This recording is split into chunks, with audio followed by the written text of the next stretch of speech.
Piece TV Bangla, মানবতা সমাধান। Scientists are not eliminating God, they're eliminating models of God.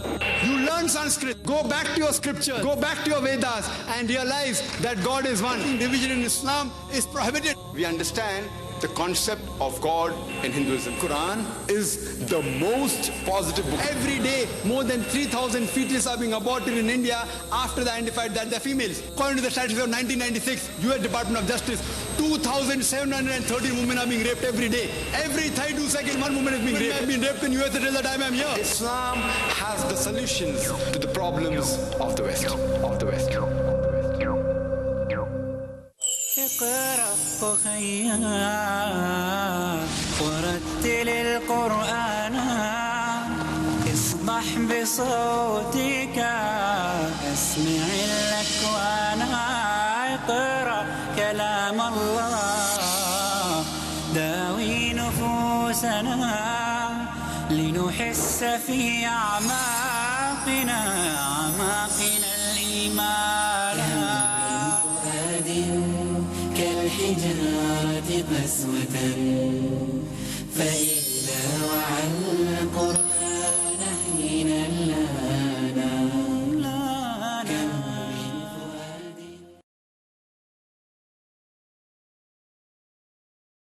আল্লাহ পবিত্র কোরআনে বলেন সূরা আল ইমরান অধ্যায় নম্বর 3 আয়াত 110, কুনতুম খায়রা উম্মাতিন উখরিজাত লিন-নাস, হে মুসলিমরা, মানুষের জন্য তোমাদের উত্তম জাতি করা হয়েছে।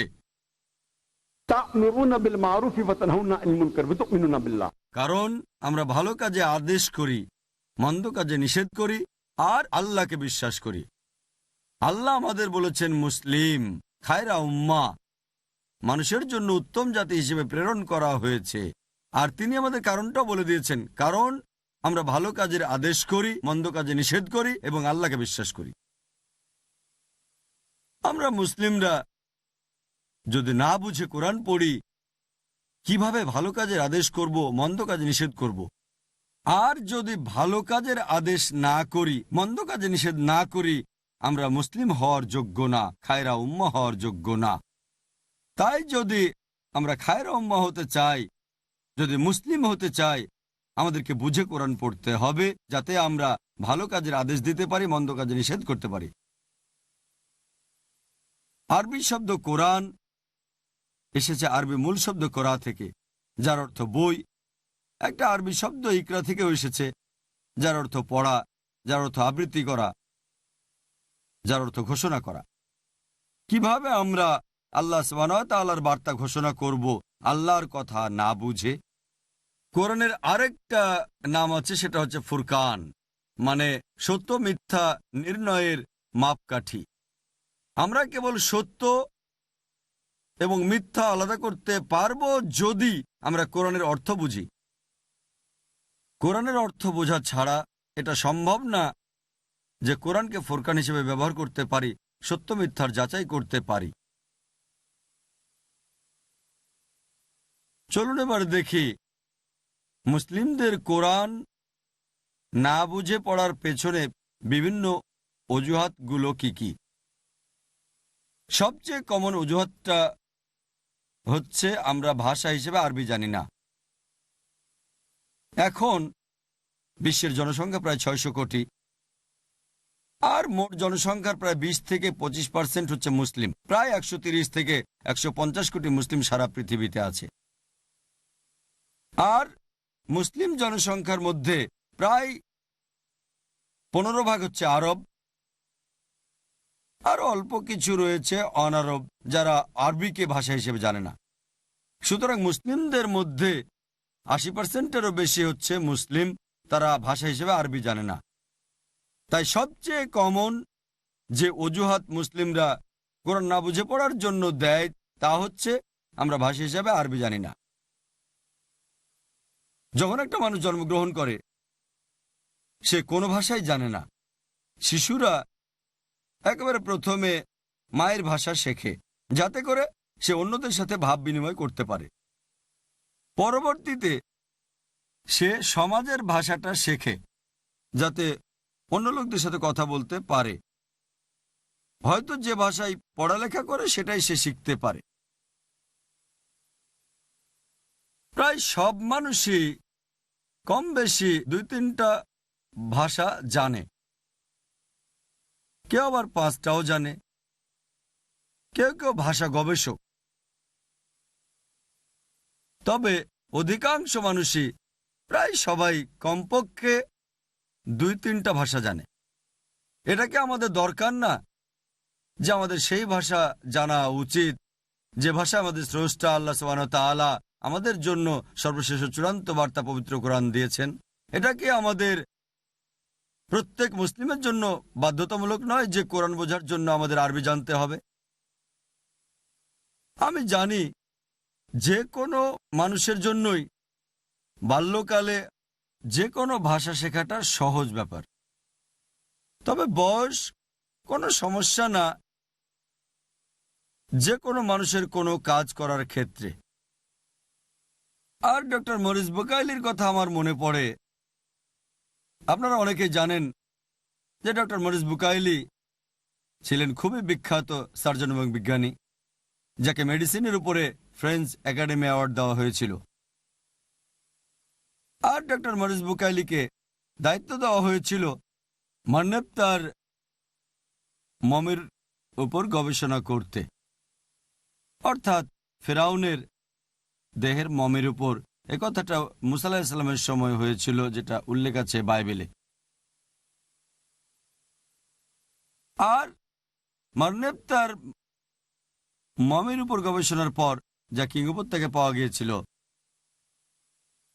তিনি খ্রিস্টান হিসেবে বাইবেলের বর্ণনা জানতেন, যা বলা হয়েছে মুসা আলাইহিস সালাম সম্পর্কে। আরও জানতেন যে ফিরআউন যখন ছুটছিল মুসা আলাইহিস সালামের পেছনে, সমুদ্র তখন 2 ভাগে বিভক্ত হয়ে গিয়েছিল। মুসা আলাইহিস সালাম পার হলেন, সমুদ্র আবার আগের জায়গায় ফিরে আসলো, আর ফিরআউন ডুবে মারা গেল।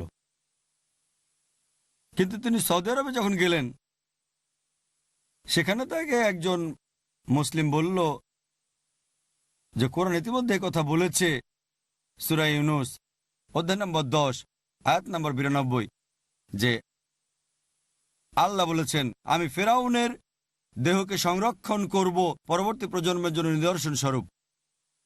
ডক্টর মরিস বুকাইলি তিনি চমকে গেলেন যে কিভাবে এই বই, পবিত্র কোরআন 1400 বছর আগে এই কথা বলে যে সর্বশক্তিমান আল্লাহ ফিরআউনের দেহকে সংরক্ষণ করবেন পরবর্তী মানুষের জন্য নিদর্শন স্বরূপ, মানবজাতির জন্য নিদর্শন স্বরূপ,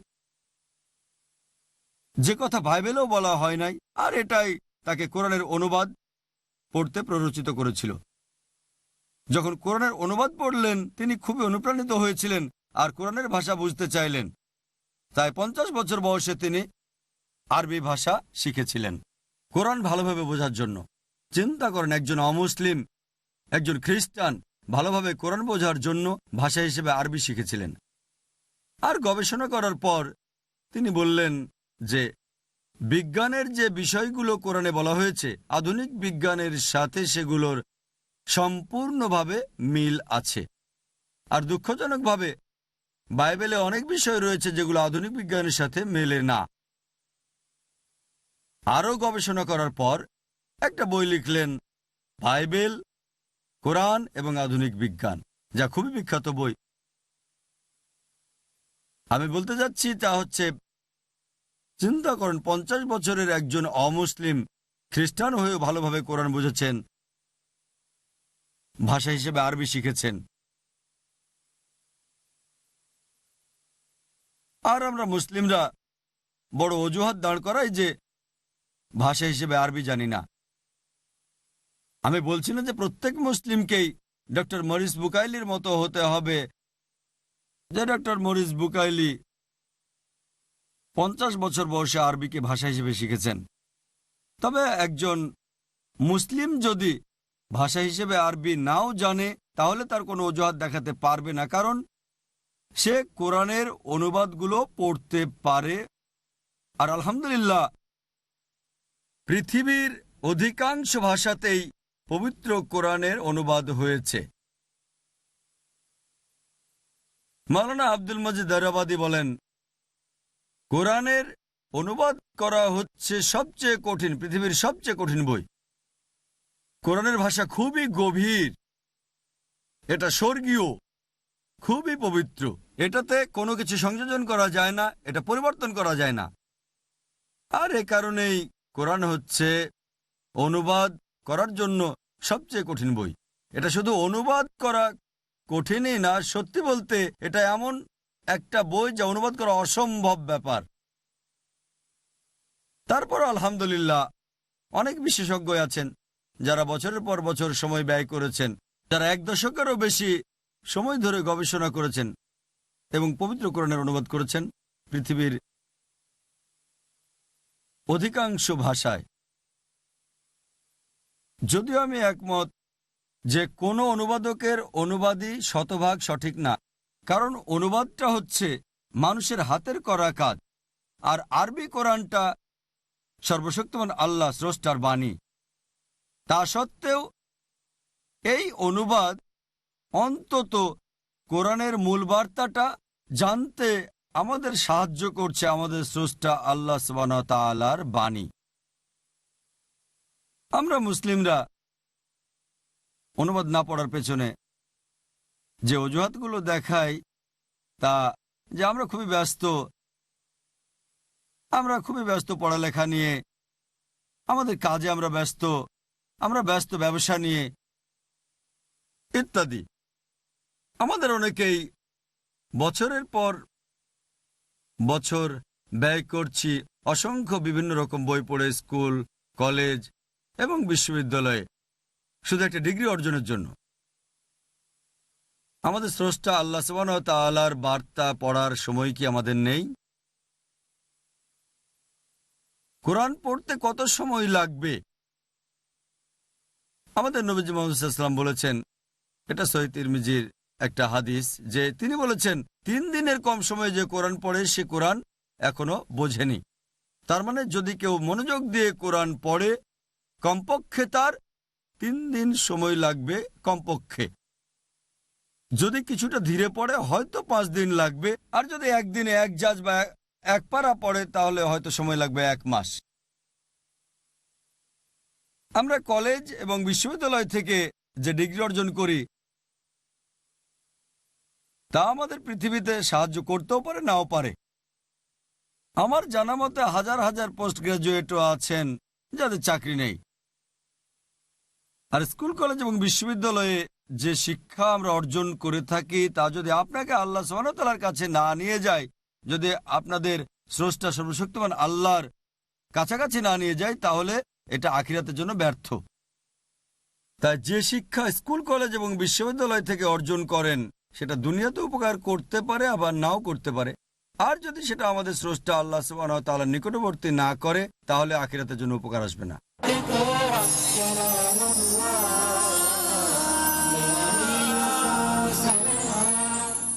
আসসালামু আলাইকুম, আমি মোহাম্মদ বদরুদ্দোজা নদভী। আপনারা দেখছেন পিস টিভি বাংলা। বান্দার ওপর আল্লাহর অধিকার,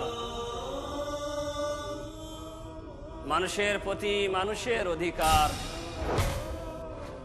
জীবজন্তুর অধিকার। আমি মোহাম্মদ হাশিম মাদানী, আপনারা দেখছেন পিস টিভি বাংলা। শেখ হাশিম মাদানী।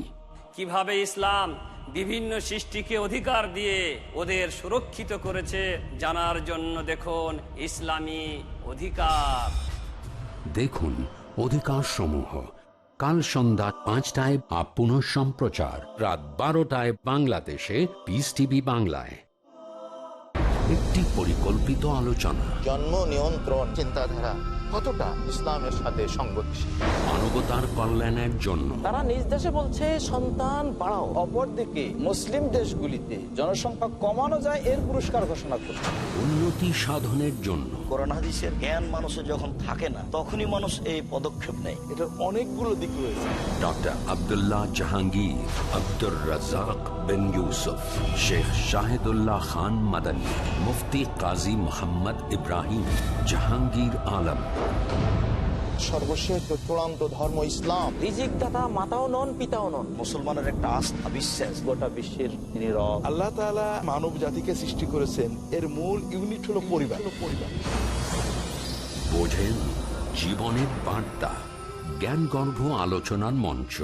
পরবর্তী অনুষ্ঠান পিস টিভি বাংলায়।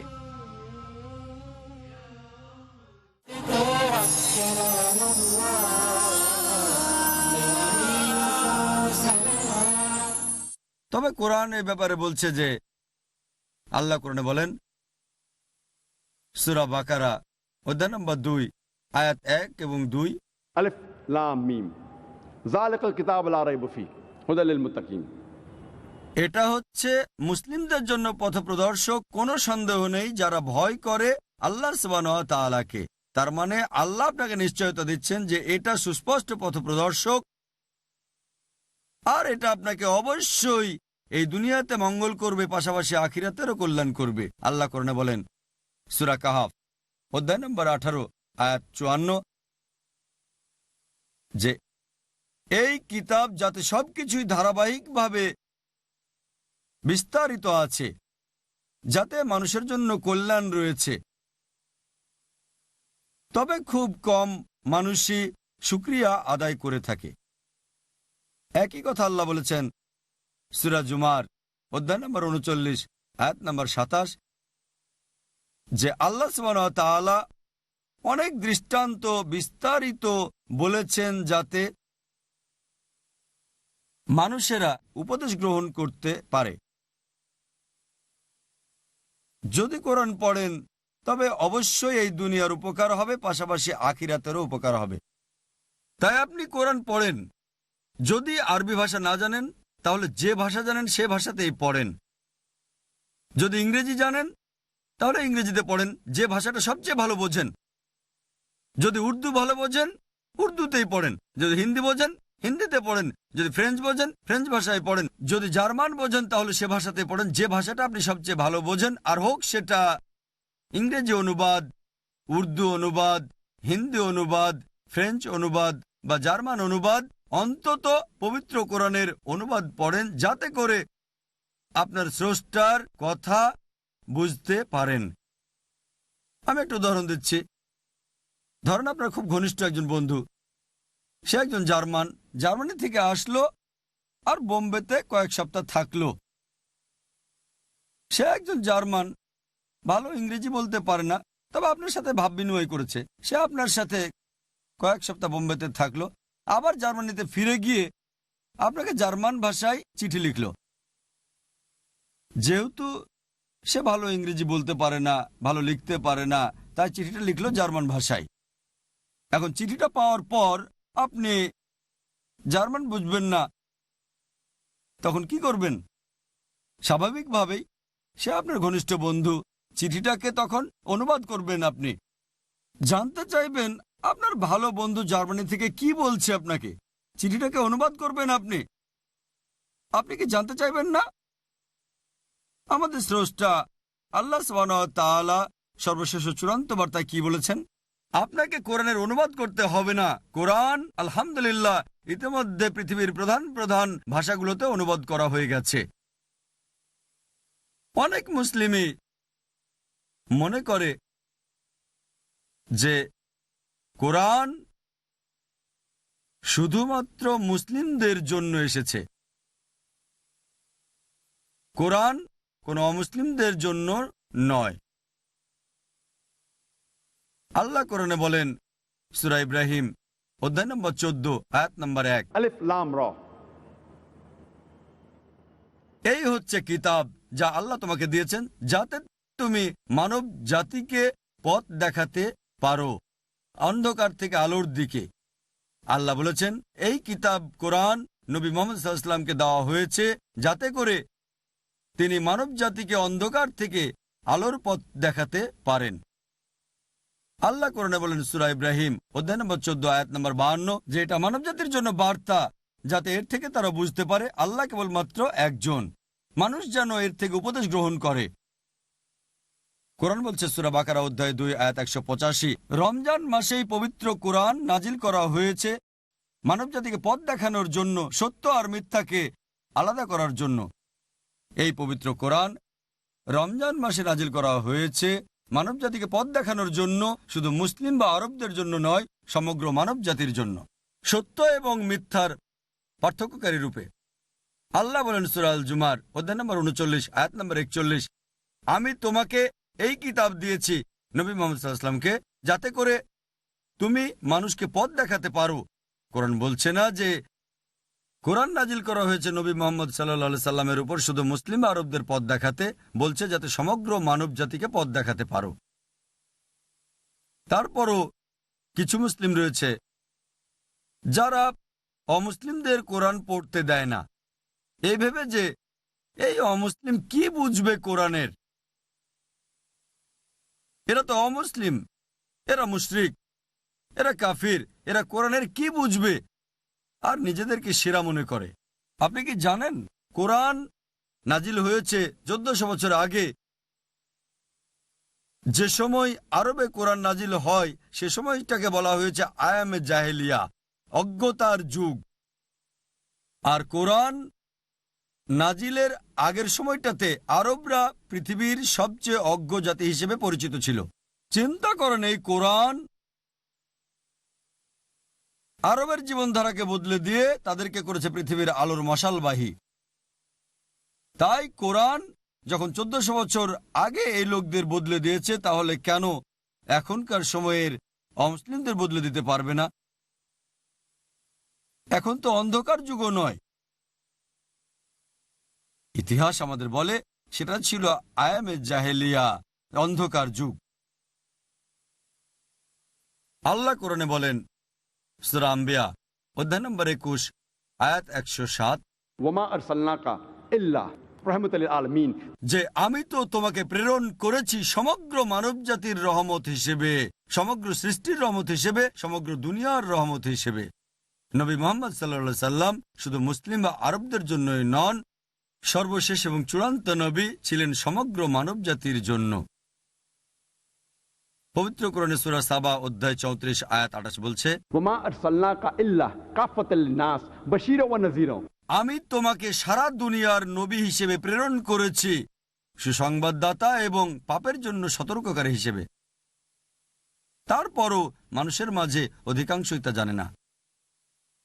তাই নবী মুহাম্মদ সাল্লাল্লাহু আলাইহি ওয়াসাল্লাম শুধু মুসলিম বা আরবদের জন্যই ছিলেন না, সমগ্র মানব জাতির জন্য ছিলেন। আমরা মুসলিমরা দুঃখজনকভাবে কোরআনকে দখল করে রাখতে চাই কোবরার মতো। আমরা নিজেরাও পড়ি না, আবার অন্যকেও পড়তে দেই না। আর অনেক মুসলিমই কোরআন থেকে উদ্ধৃতি দেয়, বলে যে কোরআন অমুসলিমদেরকে দেওয়া যাবে না কারণ আল্লাহ বলেছেন। তারা উদ্ধৃতি দেয় সূরা ওয়াকিয়া অধ্যায় নম্বর 56 আয়াত 77 থেকে 80, এতে বলা হয়েছে যে এই কোরআনকে অত্যন্ত সুরক্ষিতভাবে সংরক্ষণ করা হয়েছে, পবিত্র ছাড়া কেউ এটাকে স্পর্শ করতে পারে না। এটা জগৎসমূহের প্রতিপালকের নিকট থেকে। আর অনেক মুসলিম বলে যে দেখো কোরআন বলছে পবিত্ররা ছাড়া কেউই কোরআনকে স্পর্শ করতে পারে না, আর অমুসলিম তারা নাজিস, তারা তো নাপাক, তারা অপবিত্র, এই কারণে অমুসলিমরা কোরআন স্পর্শ করতে পারবে না। যদি নজরুলে কোরআন পড়েন কেন এই আয়াত নাজিল হয়েছিল, তাহলে দেখবেন যে মক্কার মুশরিক এবং কাফিররা অভিযোগ করত যে এই কোরআন নাউজুবিল্লাহ এটা হচ্ছে শয়তানের কথা, এগুলো শয়তানের কথা। আল্লাহ নাজিল করলেন কেউ একে স্পর্শ করতে পারে না। আরবি শব্দটা এখানে কিতাবে মাখনুন, তার মানে যে গ্রন্থ সুরক্ষিত, কিতাবে মাখনুন। এই কিতাবে মাখনুন এটা পবিত্র কোরআনকে বোঝানো হচ্ছে না। এই কোরআন কিতাবকে আরবিতে বলা হয় মুসাফ। কোরআন তাহলে কি বোঝাচ্ছে? আপনি যদি আরেকটা রেফারেন্স পড়েন সূরা আল বুরুজ অধ্যায় নম্বর 85 আয়াত 21 এবং 22 বলা হয়েছে আল্লাহ কোরআনকে অত্যন্ত সুরক্ষিত অবস্থায় সংরক্ষণ করেছেন লৌহে মাহফুজে। তাহলে কোরআন এখানে যা বলছে তা বোঝাচ্ছে লৌহে মাহফুজের কোরআনের কথা। এটা এই কোরআন নিয়ে বলছে না। কারণ যদি এটা এই কোরআনকে নিয়ে বলতো, যদি এই কোরআনের কথা বোঝাতো, আর যদি আরবি শব্দ মুতাহেরিন ব্যবহৃত হতো, তাহলে এটা শুধু শরীরের পবিত্রতাই বোঝাতো। তাহলে যে কোনো অমুসলিম সহজেই বাজারে গিয়ে কোরআনের একটা কপি কিন্তু 150 টাকা দিয়ে, 200 টাকা দিয়ে, $4 বা $5 দিয়ে, আর এই কোরআন ভুল প্রমাণিত হতো। মুতাহেরিন শব্দটা শুধু শরীরের পবিত্রতাকেই বোঝাচ্ছে না, এটা মনের পবিত্রতাকেও বোঝায়। হৃদয়ের, আত্মার, মনের। নিষ্পাপ বলতে যাদের বোঝানো হচ্ছে তারা হচ্ছে ফেরেশতা। যে কেউ সুরক্ষিত অবস্থায় এই কোরআনকে স্পর্শ করতে পারবে না লৌহে মাহফুজে, ফেরেশতাগণ ছাড়া। আর মক্কার মুশরিকদের অভিযোগের জবাব দেওয়া হচ্ছে যে এই কোরআন শয়তানের কথা, এটা না। তাই কোরআনের এই আয়াত এখানে শরীরের পবিত্রতার কথা বলা হচ্ছে না। যদি পবিত্র হয় ভালো, এটা মুস্তাহাব আলহামদুলিল্লাহ, তবে বাধ্যতামূলক না। ورتل القرآن اصدح بصوتك اسمع الأكوان اقرأ كلام الله داوي نفوسنا لنحس في أعماقنا الإيمان. كم من فؤاد كالحجارة قسوة فإذا وعى القرآن حين لانا. كم من فؤاد كالحجارة قسوة.